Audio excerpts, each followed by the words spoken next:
The 5 best homemade deodorants and how to make them. Having personal hygiene habits is an excellent idea for enjoying good health. Specifically, using deodorants helps us to feel better, have more confidence, and even prevents us from giving off bad odors that others usually find unpleasant. That's why below, we are going to show you the 5 best homemade deodorants. Before choosing the product that suits you best, it is very important that you know a few differences between deodorant and antiperspirant.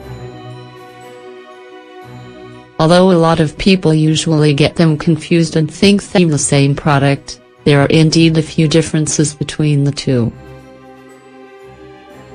There are a lot of options in the supermarket today that could easily be confused, causing us to make a poor selection. Differences between deodorant and antiperspirant. As we were saying, these two products contain a few important differences. Below we are going to talk about the most important ones. Deodorant. Deodorants are used primarily to eliminate bad odors caused by sweating. Therefore, these products are not designed to prevent sweating, but just to prevent us from having the bad odor that accompanies it. The majority of them are made with a fragrance combined with alcohol, making them effective for 12 hours. This type of product is usually easily absorbed by the body. Antiperspirant, as its name indicates, this type of product, unlike deodorant, is meant to prevent sweating.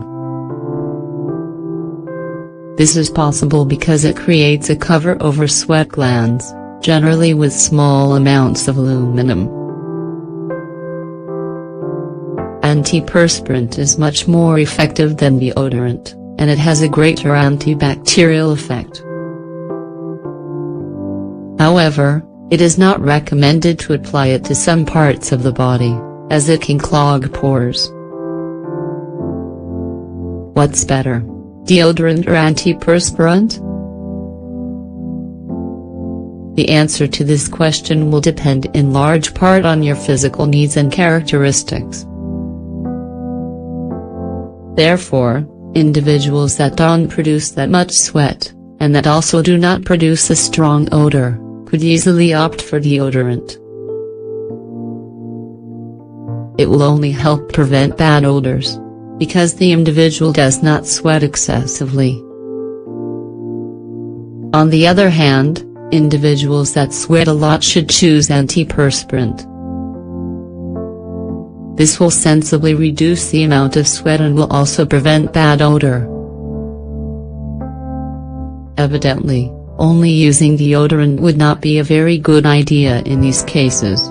Not only would it not prevent bad odors, but one would continue to produce the same amount of sweat. However, experts think it is best to choose a deodorant that is combined with antiperspirant. This will provide the best of both products. On the one hand, it will disguise bad odors with a pleasant fragrance, and on the other hand, it will reduce the amount of sweat, especially if you produce a lot. The 5 best homemade deodorants. Alum stone. A lot of people consider this type of mineral to be an excellent natural deodorant. Not only does it prevent bad odor, alum stone also has properties that make it a bactericide, astringent, and healing. If that wasn't enough, it is highly effective and durable. Aloe vera. This plant, and especially its sap, is a very effective natural deodorant that can be used on the entire body, either alone or mixed with some sort of essential oil. This product is also used to heal different types of minor wounds and digestive discomforts. So aloe vera would be an excellent option. Bicarbonate. Thanks to its properties, bicarbonate is another very effective home remedy. In fact, it hides odors a lot better than other commercial deodorants sold in stores. However, it generally leaves marks on clothing, which is why you should only apply a little bit, and do so carefully. Essential oils. A very practical and inexpensive option would be to use essential oils combined with other products, like those already mentioned. This will give your deodorant an aroma. Just a few drops of oil will help you smell good. Tea tree oil. This type of oil is very good for using as deodorant. Not only does it disguise bad odors, but it also functions as an antiseptic, bactericide and fungicide. Likewise, it can be used to treat skin infections or injuries.